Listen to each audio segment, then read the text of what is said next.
매일 성경 묵상을 돕는 해설 가이드입니다. 안녕하세요. 묵상 코치입니다.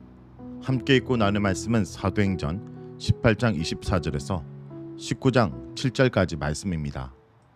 새로운 선교사가 세워졌습니다. 복음에 사로잡혀 열정에 불타올랐던 아볼로는 브리스길라와 아굴라에 의해 탁월한 선교사로 거듭납니다. 이제 바울은 혼자가 아닙니다. 성령이 새로운 동력자들을 계속 세워나가십니다. 바울의 선교 여행도 멈추지 않고 계속됩니다. 다시 에베소를 방문한 바울은 어떤 제자들을 만나게 되고 그들에게 세례를 베풉니다. 그 결과로 그들은 성령을 체험하게 됩니다. 24절에서 28절을 보겠습니다. 24절에서 28절은 선교사로 준비되는 아볼로의 내용입니다. 바울이 안디옥을 떠나 3차 선교 여행에 접어든 내력을 소개하던 누가는 갑자기 서술 내용을 바꿉니다.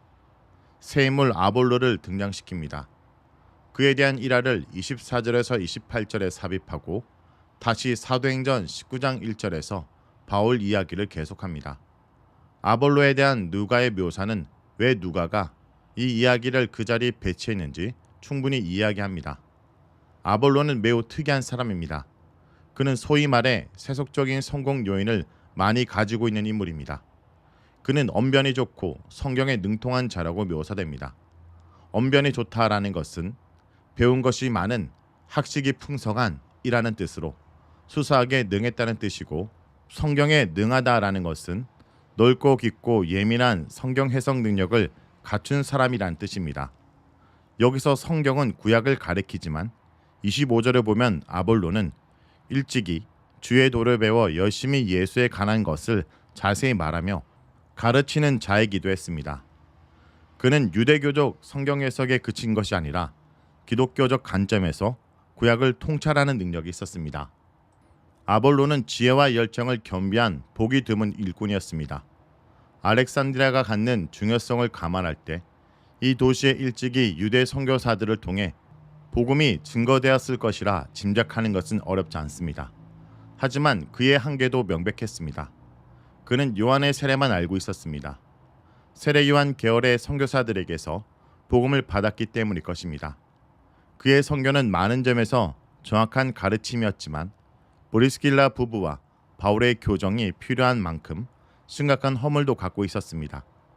그들은 바울이 시리아로 떠날 때 중간에 에베소에 머물렀습니다. 이 두 제자의 활동으로 에베소 교회는 더 공고한 토대를 갖추게 되었고, 이런 기초 위에 바울의 방문을 다시 받을 수 있었습니다. 브리스길라 부부는 아볼로를 집으로 데려가 하나님의 도를 더 자세히 풀어 전했습니다. 풀어 전하다 라는 말은 사도들에게 사용된 가르치다, 선포하다와 달리 사도행전만 4차례 나오는데 버리다, 밖에 놓다, 설명하다 라는 뜻으로 쓰입니다. 이는 이 부부가 해준 것이 공적인 가르침이나 설교가 아니라 사적인 설명이었음을 반영합니다. 아볼로는 그 전에 예수에 관한 것을 자세히 말했는데 이 부부는 그를 데려다가 더 자세히 혹은 더 정확하게 가르쳐서 이제 아볼로가 온전한 가르침을 전할 수 있게 하였습니다. 이로써 아볼로의 인식은 구약적인 차원의 예비적 성령 역사에서 메시아 예수를 통해 임한 하나님 나라로 확장되었습니다. 아볼로는 형제들이 써준 편지를 가지고 아가야 지방 고린도 교회에 도착하여 사역을 감당하였습니다. 이미 바울이 고린도에서 18개월이나 머물며 살겠기 때문에 그곳에는 이미 믿는 자들이 많이 있는 상태였습니다. 에베소에서 잘 준비된 아볼로는 이제 바울이 없는 고린도에서 그의 공백을 충분히 메울 만큼 사역을 잘 감당하였습니다. 나중에 고린도전서 3장 6절에서 바울은 나는 심었고 아볼로는 물을 주었다라고 인정합니다. 결국 이런 가르침을 받은 아볼로는 고린도로 건너가 은혜로 말미암아 믿은 자들에게 많은 유익을 주게 됩니다. 여기서 믿음은 현재 완료 분사 형태인 것을 볼 때 아볼로의 사역이 이미 잘 믿고 있는 성도들을 향한 양육 사역이었음을 알 수 있습니다. 다음은 19장 1절에서 7절까지 말씀입니다. 1절에서 7절은 에베소 제자들의 성령 체험입니다. 이제 바울은 본격적으로 3차 선교 여행을 시작합니다. 첫 번째 목적지는 에베소입니다. 바울은 일반적이지 않은 북쪽 길을 택하여 다시 에베소에 이릅니다. 에베소는 2차 선교 여행 당시에 바울이 다시 돌아오겠다고 약속했던 곳입니다. 그런데 누가는 1절을 시작하면서 아볼로가 고린도에 있을 때라는 언급을 하고 있는데, 이는 본문의 내용이 주제적 측면에서 성령 세례의 문제와 관련이 있기 때문입니다.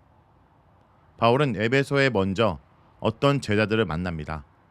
비록 누가가 그들을 제자들이라 기록하고 있지만 어떤 제자들이라 라는 표현만으로는 그들이 누구의 제자였는지는 정확히 알기는 어렵습니다. 그러나 사도행전 19장 3절에서 4절을 볼 때 그들은 요한의 제자였을 가능성이 큽니다. 그들이 요한의 세례만 알고 있었고 성령은 잘 알지 못했기 때문입니다. 바울이 에베소에서 만난 12명의 제자들은 사도행전 18장 24절에서 28절에 나오는 아볼로와 비슷한 상태였습니다. 아볼로와 에베소 제자들의 공통점은 그들 모두가 요한의 세례만 잘 알고 있었다는 것입니다. 하지만 둘은 분명히 다른 점이 있었습니다. 에베소 제자들은 메시아에 대해 몰랐지만 아볼로는 요한의 메시지의 핵심이 메시아인 것을 알고 있었습니다. 에베소 제자들은 성령에 대해서 전혀 몰랐지만 아볼로는 구약적 의미의 성령은 알고 있었습니다. 그래서 아볼로가 성령을 받고 세례를 받았다는 언급이 본문에는 따로 없습니다. 그러나 아볼로와는 달리 에베소 제자들이 가진 복음에 대한 이해는 가르침을 통해 교정이 가능한 수준이 아니었습니다. 그들에게는 근본적으로 예수를 인격적으로 경험하는 과정이 필요했습니다. 따라서 제자라고 언급하기는 했지만 사실상 구원받은 신자들이라고는 볼 수 없었습니다. 그래서 바울은 요한이 믿으라고 권한 그분이 바로 예수라고 가르칩니다. 바울은 처음부터 복음을 새롭게 전한 것이나 다름이 없었습니다. 결국 에베소 제자들은 바울로부터 주 예수의 이름으로 세례를 받습니다. 또한 바울은 안수함으로써 그들이 성령을 체험할 수 있도록 도와줍니다. 따라서 2절에 나온 너희가 믿을 때 성령을 받았느냐라는 질문은 요한의 세례와는 별도의 세례를 받았느냐는 질문이 아닙니다. 이것은 너희가 진정한 신자가 되었느냐라는 질문에 가깝습니다. 당시에 예수를 믿는지를 확인할 수 있는 가장 명확한 길은 성령의 선물 수요에 달려 있었기 때문입니다. 이 에베소 사람들은 성령이란 이름 자체를 들어본 적이 없었습니다. 이는 그들이 이방인이고 또 세례 요한의 메시지도 제대로 이해하지 못했고 에베소에서 왔지만 브리스길라 부부의 도움도 받지 못했음을 보여줍니다. 바울이 그들에게 무슨 세례를 받았느냐고 묻자 요한의 세례만 받았다 대답합니다. 그러자 바울은 메시아가 베푸는 성령 세례를 받아야 한다고 가르쳐줍니다. 예수에 대한 바른 이해가 없는 성령 세례는 불가능할 뿐 아니라 의미가 없기 때문입니다. 그렇다면 앞에서 너희가 믿을 때 성령을 받았느냐라는 질문은 사실상 너희가 예수를 믿을 때 성령을 받았느냐라는 뜻이 됩니다. 요한의 물 세례와 회개의 세례를 완성하는 것은 예수님에 대한 믿음입니다. 이에 그들은 바울의 가르침을 들은 후에 주 예수의 이름으로 세례를 받습니다. 이는 그들이 예수를 메시아로 고백하고 영접했음을 의미합니다. 믿지 않는 자에게 세례를 베풀 수는 없기 때문입니다. 이어서 바울이 그들에게 안수하니 성령이 그들에게 임하였으며 그들이 방언을 하고 예언하였습니다. 베드로와 요한이 사마리아인들에게 안수할 때 성령이 내렸던 것 같은 현상이 벌어졌습니다. 이는 신자들에게 약속한 성령의 선물이 에베소의 신자들에게도 내렸음을 의미합니다. 이 사건은 바울의 선교 사역 가운데 처음으로 믿는 사람들이 성령을 받을 것을 기록한 대목입니다. 이는 처음 있는 일이기 때문이 아니라 다시 언급할 필요가 없었기 때문입니다. 다만 7절에 나온 그들의 수가 12사람이었다는 언급이 어떤 의미가 있는지에 대해서는 분명하진 않습니다. 만약 의미가 있다면 세례 요한을 메시아로 추종하고 있는 이들이 앞으로 주님께 돌아올 것임을 암시하는 듯합니다. 그러나 확실한 것은 그들이 바울을 도와 에베소 교회 복음화에 크게 기여했을 것이라는 사실입니다. 이렇게 에베소에 합류한 바울은 아볼로처럼 요한의 세례만 알고 성령의 세례와 예수님이 구주와 왕이시며 메시아인 것을 모르는 12사람을 가르쳤습니다.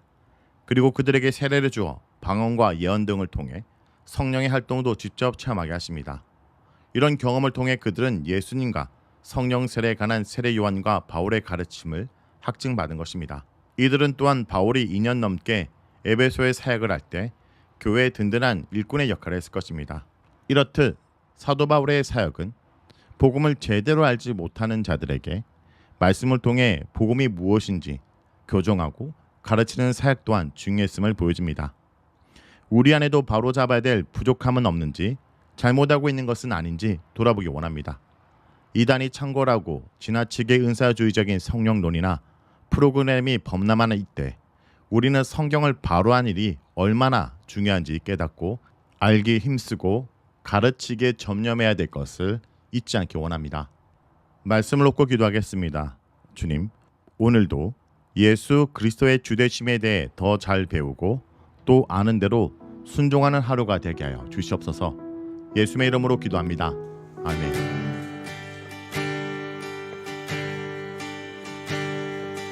우리는 주의 움직이는 교회, 이곳은 주님을 위한 자리. 내가 기도하는 모든 땅 위에서 하나님 예배받을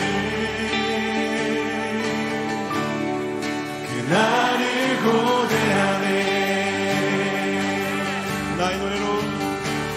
나의 노래로 주님의 성전을 주님 높이를 받으소서.